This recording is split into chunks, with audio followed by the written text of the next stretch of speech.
Friends welcome to way to career sick YouTube channel. நம்ம இன்றைக்கி இந்த வீடியோவில் பார்த்திங்கன்னா எதை பற்றி பார்க்க போகிறோன்னா பேராமெடிக்கல் ரவுண்ட் 2 மோஸ்ட்லி ரீகவுன்சிலிங் நடக்குமா இல்லைனா ஆல்ரெடி நடத்தின கவுன்சிலிங்க்கு ரிசல்ட் ரிலீஸ் பண்ணுவாங்களா அப்படிங்கிற இன்ஃபர்மேஷனை பார்க்கலாம்.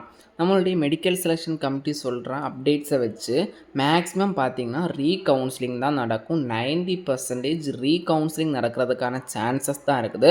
அதனால் எல்லா ஸ்டூடெண்ட்ஸுமே அப்படி மேபி ரீகவுன்சிலிங் கண்டக்ட் பண்ணாங்கன்னா ஃபஸ்ட்டில் நீங்கள் சாய்ஸ் ஃபில் பண்ணியிருப்பீங்க இல்லையா, அதில் பண்ண மிஸ்டேக் பார்த்திங்கன்னா ரீகவுன்சிலிங்கில் பண்ணாதீங்க.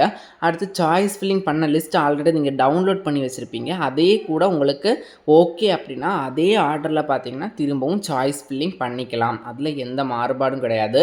அடுத்து வர கவுன்சிலிங்கில் பார்த்தீங்கன்னா பிஃபார்மும் சேர்ந்தே தான் வரும். இதுதான் நம்மளுடைய ஹைகோர்ட்டுடைய ஆர்டர். பார்த்தீங்கன்னா B Pharm and allied health science கோர்சஸ்க்கான கவுன்சிலிங்கில் ஒரே நாளில் ஒரே டைமில் நடத்துங்க. அதான் ஹைகோர்ட்டுடைய ஆர்டர். அதுபடி தான் மெடிக்கல் செலெக்ஷன் கமிட்டி டிலே பண்ணியிருக்காங்க. அதனால் யாரும் ஒரி பண்ணிக்காதீங்க. இன்னும் 5 to 6 டேஸில் பார்த்தீங்கன்னா கம்பல்சரி அப்டேட் கொடுத்துருவாங்க. நாள் அப்படிங்கிறத டிலே பண்ண மாட்டாங்க.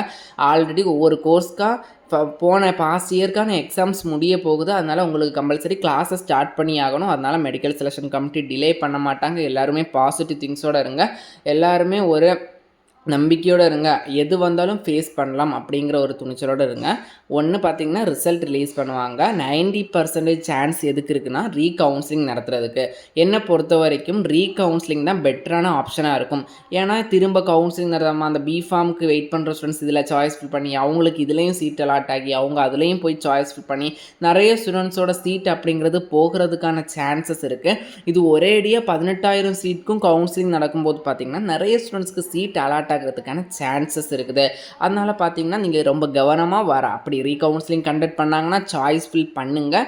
நமக்கான அப்டேட் பார்த்தீங்கன்னா மெடிக்கல் செலெக்ஷன் கமிட்டியோட அஃபீஷியல் வெப்சைட்டில் கொடுத்துருவாங்க. கொடுத்ததுக்கப்புறமா நம்மளுடைய சேனல்லையும் நான் வீடியோவாக அப்லோட் பண்ணுறேன். எல்லோரும் இப்போதைக்கு பேஷன்ஸாக இருங்க. நம்ம பேராமெடிக்கல் அப்படிங்கிற ஒரு கோர்ஸை படிக்க போகிறோம். பேராமெடிக்கல் அதாவது மெடிக்கல் ஃபீல்டில் போனாலே நம்ம பொறுமை அப்படிங்கிறது ரொம்ப அவசியம். அதை இப்போத்துலேருந்தே கற்றுட்டிங்க அப்படின்னா உங்களுக்கு ரொம்ப ஹெல்ப்ஃபுல்லாக இருக்கும் ஃப்யூச்சரில். ஏன்னா நம்ம நிறைய பேஷண்ட்ஸ் கூட இன்ட்ராக்ட் பண்ண வேண்டி வரும். நம்மளுடைய சூழ்நிலைகள் அப்படி மாறலாம். அதனால் எல்லாருமே ஒரு பாசிட்டிவ் திங்ஸோடு இருங்க. எல்லாருக்குமே நல்லா நடக்கும். மறக்காமல் கரெக்டாக சாய்ஸ் ஃபில்லிங் பண்ணுங்கள். அதுக்கான கவுன்சிலிங் ஷெடியூல் அப்படின்னா ரீகவுன்சிலிங்கான இன்ஃபர்மேஷனை மெடிக்கல் செலெக்ஷன் கமிட்டி கொடுத்துருவாங்க. இன்னும் 5 to 6 டேஸ்லேயே நமக்கான அப்டேட் அப்படிங்கிறது கண்டிப்பாக வரும். மேலும் இது போன்ற கல்விசார் தகவலுக்கு இணைந்தீர்கள் way to career sick YouTube சேனலில் நம்ம சேனலை சப்ஸ்கிரைப் பண்ண சப்ஸ்கிரைப் பண்ணிக்கோங்க. வாட்ஸ்அப் அண்ட் டெலிகிராம் சேனலில் ஜாயின் பண்ணிக்கோங்க.